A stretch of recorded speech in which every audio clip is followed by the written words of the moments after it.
날마다 쓰는 나의 신앙일기 TV 데일리 큐티 나무향기입니다.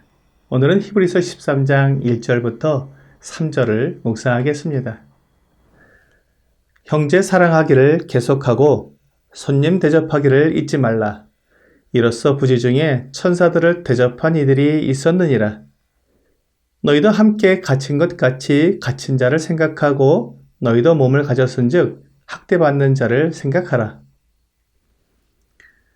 오늘 본문은 히브리서에서 제시하고 있는 그리스도인의 표상의 첫 번째 부분을 다루고 있습니다. 그리스도인은 세상에서 어떻게 살아가는 사람들인가를 말해주는 것입니다. 우리는 율법으로부터 자유롭게 되었습니다.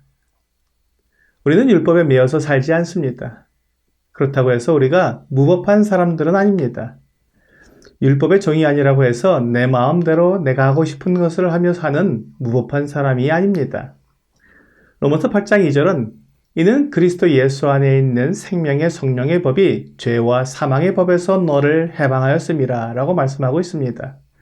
우리는 죄의 법에서 해방되어 성령의 법 아래에 있습니다.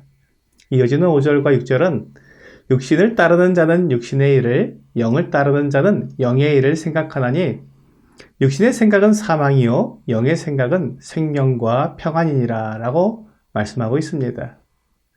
죄의 법에서 해방된 사람이 여전히 육신을 따르게 된다면 그는 하나님을 기쁘시게 하지 못할 것입니다.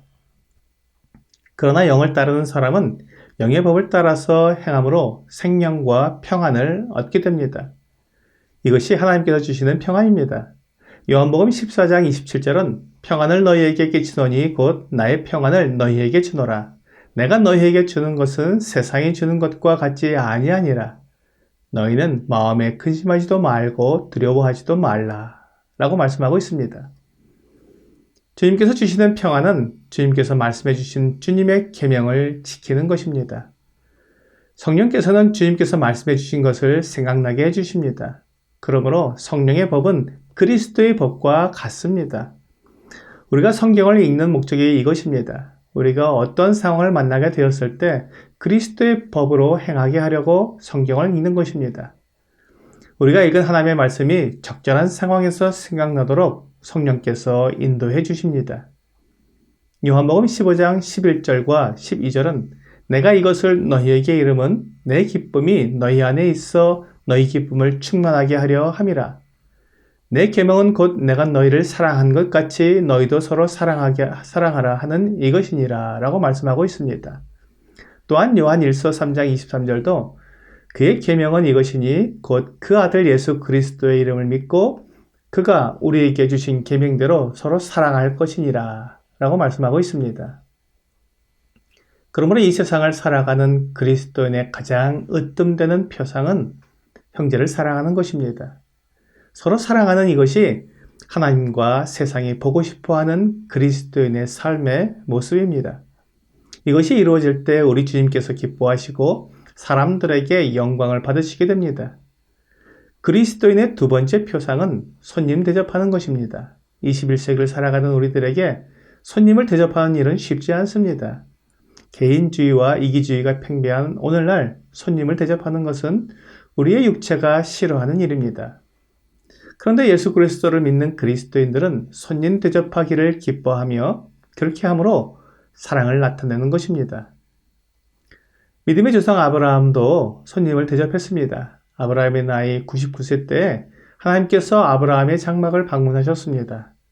아브라함이 자기 장막 앞으로 세 사람이 오는 것을 보고는 얼른 나가 맞이하여 대접했습니다. 창세기 18장에 나오는 내용을 볼 때 아브라함은 그 세 사람이 하나님의 일행이었는지를 알지 못했던 것 같습니다. 다만 지나가는 손님을 맞이해서 대접하는 것입니다. 아브라함은 그 손님들을 최선을 다해 대접했습니다. 그런데 그 손님 중에 한 분이 아브라함에게 내년 이맘때에 사라에게 아들이 있을 것을 말씀해 주셨습니다. 그때 아브라함은 그분들이 하나님의 일행이라는 것을 알았을 것입니다. 이와 같이 손님을 대접하다가 부지 중에 천사를 대접할 수도 있기 때문에 손님을 대접하라고 말씀하십니다.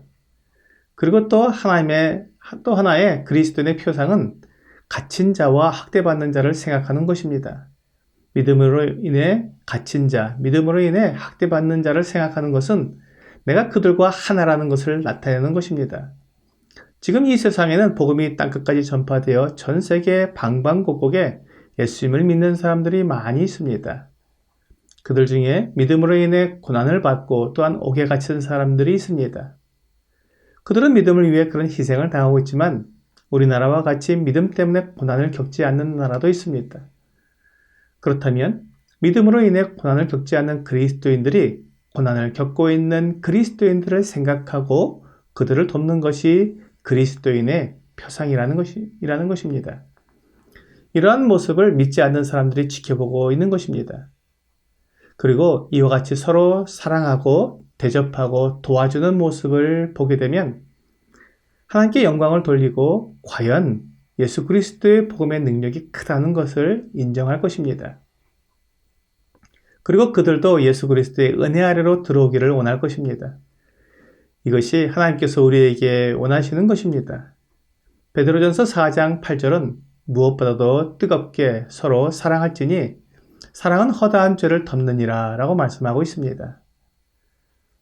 우리 믿는 사람들도 살아가는 중에 죄를 짓게 됩니다. 다른 사람들에게 잘못을 하기도 합니다.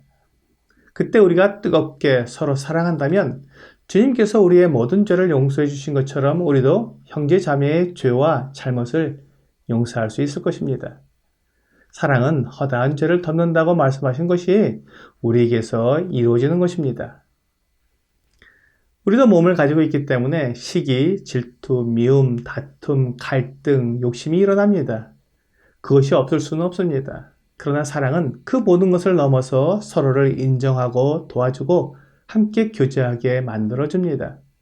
주 예수님은 우리가 죄인 되었을 때 우리를 위해 죽으셨습니다.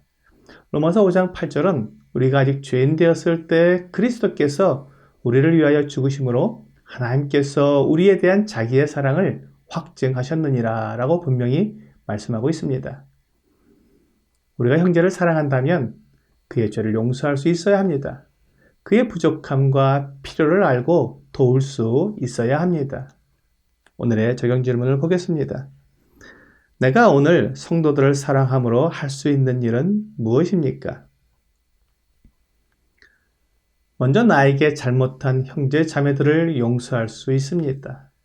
그리고 나보다 어려운 상황에 있는 형제 자매들을 도울 수 있습니다.